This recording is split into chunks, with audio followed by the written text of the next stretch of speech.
So many memorable moments in the 2022 FIU soccer campaign, culminating in a Sweet 16 appearance in a season certainly worthy of plenty of reflection. As we do that today, we welcome you into FIU Panther Talk. Head coach Kyle Russell, I'm AJ Ricketts. Thanks for joining us as always. Coach, what a season it was. You've had just a little bit over a month to reflect and kind of take into perspective what this most recent campaign was. When you think about it, what comes to mind when you think about 2022 FIU soccer and all that was accomplished this past season? Yeah, excitement is the word that comes to mind, right? We had an exciting fall season. We're going into a spring season where we're really going to challenge our guys with different competition to prepare them for next fall. And we're not just here for a one-off season. We're building something really special here with men's soccer. The NCAA tournament win against New Hampshire's an incredible game of soccer. Actually, the longest NCAA tournament, longest college soccer shootout in the history of the sport. So we have that to our title now. We reflect upon that game. I mean, there's just so many moments that back and forth. We thought we had to win. They equalized it. Had to make some pressure PKs. How often do you think back on that game and the many clutch defining moments that it had? Yeah, there were some amazing moments. Like you said, it's hard to just pick out one. Right. But yeah, UNH stands out. The conference tournament being hosted here, that was a cool moment in and of itself. And then being able to beat an in-state rival here in front of our home fans. So there's a lot of awesome moments. But again, I'm telling our guys that this is just a couple to add to your repertoire of moments throughout your career here at FIU. Let's talk about that conference championship. FIU has had, always been a consistent program, a lot of regular season winning. Maybe in recent memory, the conference tournament, that tough nut to crack to get that championship. You broke through that this year. How meaningful is the conference tournament championship and what you did here in front of the sold out crowd? How meaningful is that in continuing to build the program? Yeah, it's hard. It's hard. It's hard. So when we were Conference USA, our conference was ranked 5th out of the 23, 24 different conferences. Going to the American, we are now neck and neck for second. Right. Some would say we were third. Some would say we were second based on how many teams got into the NCAA tournament and were host sites and had a first-round bye. So you're in the number 2, number 3 conference in the country. It's hard. So it just puts more of an emphasis on the type of character in which we recruit, because they have to be okay with doing hard things on a daily basis and enjoying the journey and then appreciating these moments. So yeah, the conference tournament is no joke. It meant a lot to win it. It meant a lot to win 2 trophies. We talk about 3 trophies. We were able to win the regular season, the conference tournament. There's a national championship that has eluded us, and that is what we are looking for next. Sure. Before the conference tournament, though, I think the team started 4-3, but it wasn't as if the team was struggling. There were some top 25 wins in there, but hovering around 500, and then you go on that run. What do you attribute the surge of winning after I don't even want to call it a slow start, but maybe a little too close to 500 after 7 games than you want it to be. But what was the surge attributed to after in your mind? Well, I think for the majority of the group, because we had a lot of returners, right? Yeah. I think they came in from the 2021 season to the 2022 season thinking, we got everybody back, so this is going to be pretty easy. Right. And an easy mentality to slip into. Teams are going to be respecting us and allowing us to do what we want. And just the opposite occurred, and that was the message that our staff was preaching to the players. Look, we're in a harder conference, and our job as coaches is to continuously raise the bar, right? We want to win, but I want to win against good teams. I want to win against teams that think they're top. I'm not here to schedule easy wins and to pad my stats as a coach. I want to challenge anybody who thinks they're good. So if Chapel Hill will play us, they won't play us here, but they'll play us at their place. Let's go. Let's go there and let's beat them. So we went to a harder conference, and we made the schedule more difficult so that we could have a top 16 seed if we took care of business. So there was a mental shift after those first couple of games, realizing, hey, we have to up everything that we're doing, and nobody is going to give us the respect that we may feel we deserve. Right. So when that mental shift happened, then we started to accumulate 1, 2, 3 wins and realize what it was going to take to accomplish those wins. You saw Once we get momentum, it's very, very hard to stop. Some of those games are very entertaining. There's 6-4 games at 5-3, so even if you weren't winning, you're scoring goals, and then the defensive effort picked up after that.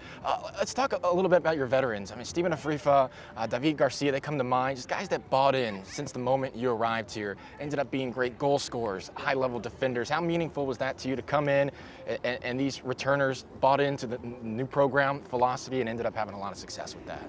Yeah, it's huge. It's one of the hardest things to do is change everything that you're doing for a new staff that's come in. And we have completely different ideas and philosophies, and the ways we train is different than what they were used to. So guys like David Garcia, Steven Afrifa, Tyler Hogan, right? These guys were guys that did an awesome job of adapting and adjusting and really flourished in our system, right? We changed Steven Afrifa's position when we first got here.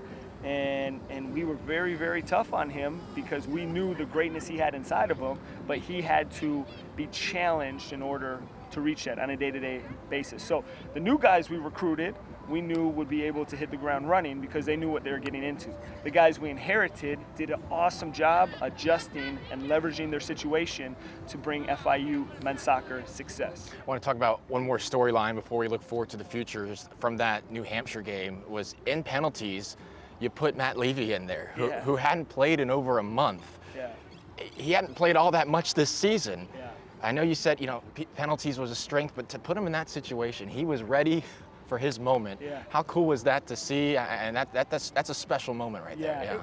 It was awesome because one of the most difficult things as a coach is playing guys. Only 11 guys can play, but I got 28 guys I love and care about, and I have recruited and hand-selected to be here at one of the top soccer programs in the country. But only 11 guys can play. So you're having to have difficult conversations throughout the season and semester and still keep guys' confidence high while also doing what's best for the team by playing who your opinion thinks is the best. So Matt Levy, every single day in training, right? We recruited him, but every day in training, he never got down on himself. He was able to train at a high level. He never took days off. And we would train for that moment. I've been doing this long enough to know that at some point, you've got to expect the unexpected. So we trained for if it ever went to penalties. Let's see how all of our goalkeepers do. Let's see how our shooters do. Let's go through this moment. Let's make it as uncomfortable in training as we can. And Matt Levy, every time we did it, did an awesome job of making big saves in training. And pressure was on him. All the guys were breathing down his neck and chattering to him and trying to make him uncomfortable. So I knew before the conference tournament even started that if we ever went to this position, I told Matt, if we ever go to this position, you're in goal for penalties. So he was prepared mentally, So right here on this sideline, when we're going into overtime and overtime's about to run out the clock, we're about to go into penalties, and I look over to my assistant coaches and say, hey, make sure Matt is ready and bring him over to me so I can talk to him. And I turn to my right and I say that, and it wasn't my assistant coach, it was Matt Levy. And his fists were like this, he said, I'm ready, coach, I got you. 2 fists, we bumped. He just went into the game for penalties, and that's amazing. And you saw he had a smile on his face because he was ready for the moment, man. He saved that first one right away. So proud of him, man. And we had the baseball guys behind the fence giving stick to all of the opposition on UNH. So it was a cool moment altogether for FIU. Not just Matt Levy, but our whole team to be able to see a guy that put in the work, and now it paid off to help us advance to a Sweet 16. It's a moment and a story that'll be synonymous with FIU soccer through the years moving forward. Speaking of moving forward, this just a couple weeks ago, Steven Afrifa drafted 8th pick, Sporting Kansas City, and he adds to the proud tradition of former Panthers going on to the MLS. How excited are you for his opportunity? A high first-round pick. That's pretty awesome. Yeah, it was awesome. So we knew going into the draft that he could go number 4, he could go number 8, he could go number 9, and I've been telling him, hey, you're going to be a top 10 draft pick based on the information we have, how you performed at the Combine, and how you performed this season, right? And we're making sure that we're talking to teams and letting them know this is the position that is best for Steven Afrifa. If this is the position you need, you should pass on him because this is where he is going to excel. He has so much potential still to reach. He's only been playing as a number 9, as a central striker, for the last 2 years under me. So he has so much more to go and to grow and to exciting, give. so exciting for whatever team would draft him. Yeah. So we knew a couple teams were trading up trying to get him, and Sporting Kansas City caught us all off guard, and they snagged him up before the 9th team was going to pick him. Really? So super excited for him. Really encouraged. It's great for the program. It's great to see that an international player can get drafted that high. And man, I told the guys, look, we're super excited for Steven. We're going to celebrate him. We're going to root for him. But this is the beginning. I want us to have 4, 5, 6 guys drafted next year and the year after that, and I believe we have the talent to do that. Yeah, you're showing what you can do with players who come in as undergraduates and work internationally, work and develop, become MLS draft picks, and certainly through the transfer portal as well. The opportunities and efficiency we've seen from players who've come in from other schools has been really awesome to see. Last thing, you've already got the guys are working. I think it's volunteer stuff right now. They want to be out here. They want to start working and preparing for what's next. You're scouring the country, the portal, the international game for the next crop of players here. What's next coming up this offseason? I know you've got some friendlies. It's the typical spring schedule, but what's next for the program? So we have the NCAA rules in which we have to adhere to and work within, but we do a very non-traditional spring semester here. We're one of the few teams in the country that do it the way we do it. Sure. So all of our guys are back. They're doing voluntary work now. Our first game is on Friday, and it's going to be against a U19 U.S. Youth National Team, which is a predominantly pro-based team, international and throughout MLS. That's going to be a great opportunity for them. And then after that, we have 5 other professional games between the MLS and USL lined up for our guys to play. So that's all within the NCAA rules, but a lot of teams aren't doing it. For me, it's about exposure and experience. I want these guys to get exposure, and I want them to get experience. You say you want to play at this level? Well, let me show you what this level looks like, and let's see how professional you are of taking care of your business over the winter break.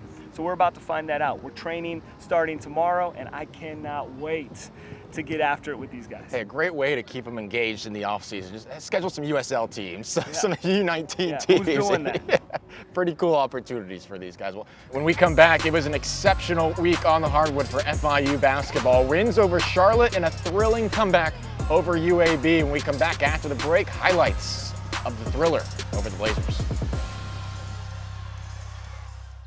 At Williamson Cadillac, your car buying experience will be the perfect balance of luxury and sophistication. We're innovating every day to ensure a streamlined car buying process for our customers. Our lineup of Cadillacs are setting new standards in luxury, from the unmistakable crossover series to our sedans that are dedicated to performance, plus the original Icon and newly redesigned Cadillac Escalade.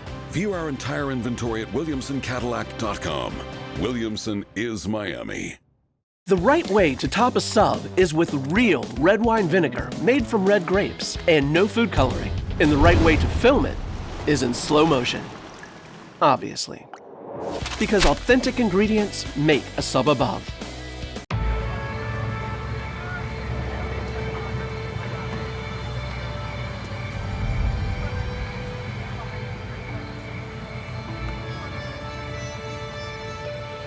The Florida Lottery is proud to support education by contributing billions of dollars to Florida schools and awarding countless Bright Future scholarships so Florida students can do more than just dream of a brighter future. They can create one. Learn more at FLALottery.com. Hi, I'm the Good Greek Spiro, and for me, when something is made in the USA, that means it's strong, dependable, and trustworthy. And at Good Greek Moving and Storage, we exemplify those same ideals. Quality, integrity, and strength are why we're considered the most reliable moving and storage company. Good Greek ensures a stress-free move on time and on budget, either locally or nationwide. So when we say Good Greek is made in the USA, we mean it. Good Greek Moving and Storage. Getting that perfect slice is satisfying, fulfilling, and rewarding too. But we don't do it for fun. We do it for fresh. Slice to order makes a sub above.